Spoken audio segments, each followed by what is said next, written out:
Just yesterday, the APC had its pre-inauguration talk, and so many things coming up, even with the Blair Foundation giving its own viewpoints to what they would expect from the government.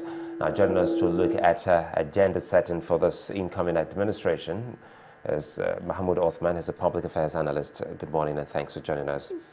Good morning, everybody. Well, it's been a while. Yes, we're glad to be back. Well, you know, we really have been following this trend, looking at the oil and gas sector, looking at a whole lot of issues. But for some, they have also talked about reducing the cost of governance and also some of the ministries, agencies, and parastatals that can be meshed. But if you were to put before the incoming government a workable agenda, what would that be? Well, a workable agenda in today's Nigerian setting is just one, that is discipline. Somebody somewhere who set the standard is ready to follow it to the letter. Any other thing will not work, because we are not short of agendas. There are volumes and volumes of advices and reports, one judicial commission inquiry of the other, but they are not followed. They are all put in the dustbin. They are there. So it's the idea of setting just whoever is going to be is going to take over to change things positively. It's just a matter of those things that are to be done No taking sharp bend when it's not necessary, because that's the price we are paying. In other words, we've always understood the problems, but fixing it has also been the problem. Absolutely. We are not short of ideas. We are not short of reports. We are not short of resolutions. They are there.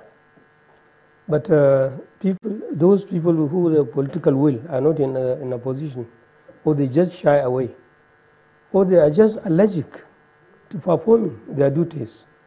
Let's look at the engine room, the civil service. You were once a commissioner in Kano State.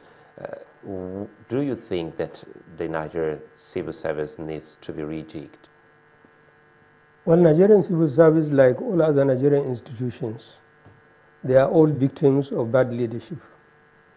With the necessary leadership that will follow the rules of the game, all the problem will be solved. But in a situation where if one department is not performing, the solution is not to discipline anybody there or to reprimand any wrongdoer, is to go and create another institution to check that one. Because that's what we have. As I'm talking to you, presidency alone has about 100 departments. All of them can be collapsed into maybe just 30 maximum. There is nothing usual about everybody. Every vehicle that overtakes you, you see the plate number, presidency. Then you check, you find that what they are doing is absolutely something miserable, which has nothing to do. It doesn't add value to the society. But if you set up a department, then you have a director general, you have a board, you have a chairman, and these are all hangers-on who feed on recurrent expenditure. And that's what has been our bane. So the civil service has been overpopulated, overpampered, overstretched, without any clue of what really they should be doing. But, like when you talk about the civil service being overbloated and overpampered, can we just break it down a little bit? Because yes, there are departments, there are agencies, as you said, some of them extra hangers-on. But the core of the civil service, I mean, the core civil servants will feel as if they are being neglected. Attention is not paid to them. Well, because there are too many. If there are too many, and you yourself, who even set them up, you lost your sense of direction. So how can you take care of all of them? You want in a country where 70% of the budget goes for recurrent expenditure. These are all allowances and salaries. To the public political appointees or to the civil Well, service? whatever comes with that one, both political and the public servants. We are talking of 70%. When you talk of Nigerian revenue, take 70% of it and just give it to people to spend, not to improve the quality of life, not to add value to the system, to the society. Then even that one, in the last few years, as you have been hearing now, labor leaders here and there are threatening to go on strike, or they have gone on strike already. The recurrent expenditure, the money has been withdrawn from the treasury, but it has not reached its destination. So contractors are not paid, workers are not paid, diplomatic missions of Nigeria abroad are not being taken care of. So where is the money going? So if you are doing that one now, how do you pay people? How do you pay salaries? How do you pay allowances? How do you pay pensioners? You talked about some reports and panels of investigations that have been set up and reports that have been submitted. Let's look at the Rosanya report, for instance, that talked about merging of some of these agencies and all that. Do you think that will be the path, one of the first reports that this incoming administration should be looking at? Well, Chief Orosanye went very far in identifying the problems, and he submitted his report more than 2 years ago.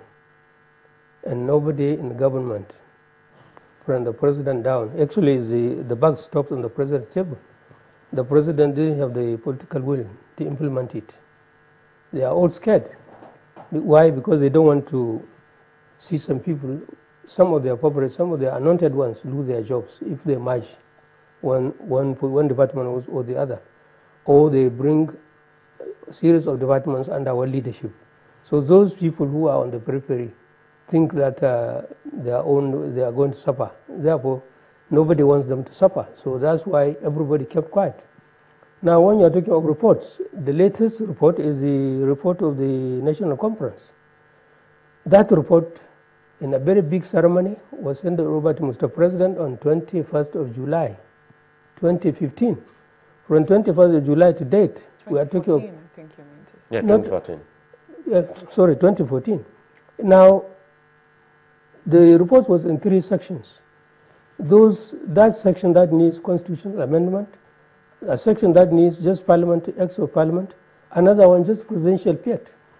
So if there was will, those that have only Mr. President to implement, he doesn't have to go to anybody. At least we would have seen 1 or 2 of them implemented. Nothing happened. And some opportunists even took it upon themselves to make it a political agenda, asking that they are going to vote Mr. President because he's going to implement Constitutional Conference reports. I think that is really funny. And the system has collapsed. I don't know why people in position who should do something wait until we beg them, or even if you beg them, they just think it is not worth their effort. And that's the price we are paying all over the country.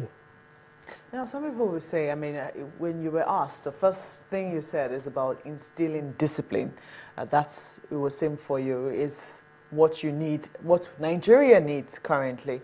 But some people will also say that perhaps we also need some bright ideas, because as it stands currently, we seem to be in some sort of challenge. We do know that the economy is not exactly where it should be. And we know what it is, the kind of culture we have, the mono economy we have in terms of oil being the mainstay of the economy, at least largely, to a large extent. We also know that right now we seem to be in some dire straits with, you know, petroleum products being hard to come by because of this issue of subsidy. And it would seem that there are some hurdles that need to be crossed immediately after May 29. It most likely will set the tone for how this administration will be judged in the first few days or the first few months that it will be in power. What are some of the things, critical decisions that you believe it needs to take to set itself on the right path? Well, you started with the word I mentioned, discipline. You see, the discipline is the core issue of everything. All other things are byproduct of indiscipline. Even corruption and bribery we are talking about. A disciplined person will not be corrupt. A disciplined person will not divert, will not change course in the middle of the road. You are focused, you know. A disciplined person is an educated person who can identify right and wrong and stick to the right. So we lost all that. That's why we box ourselves into a corner, into only a mono economy, so-called oil. And even that one, we are not doing anything. We really don't have an oil industry. Just to dig under the soil, even that one is done by foreigners, so-called joint venture, grab everything crude, and we remain crude ourselves. You take it outside, get money, go and come and spend it. What happened to all the byproducts of petroleum? You can only, if you are a refined person, you know how to refine petroleum, crude oil, then you know all the byproducts. Almost everything in this studio I'm seeing are petroleum byproducts. The chair I'm sitting, all these upholstery I'm seeing, all these carpets and so on and so on, all these plastics everywhere. They are all, if we refine, the byproducts are here. We use them for other things. We don't have to import them, but we import all of them now, all the paint products and so on. So when you are talking about diversifying economy, you are going to set up an agenda, you are going to rescue this society from what it is. You go back to agriculture. I'm glad they are talking of at least economy. Economy is a lot of things, but you need disciplined person to direct the ship to its proper course.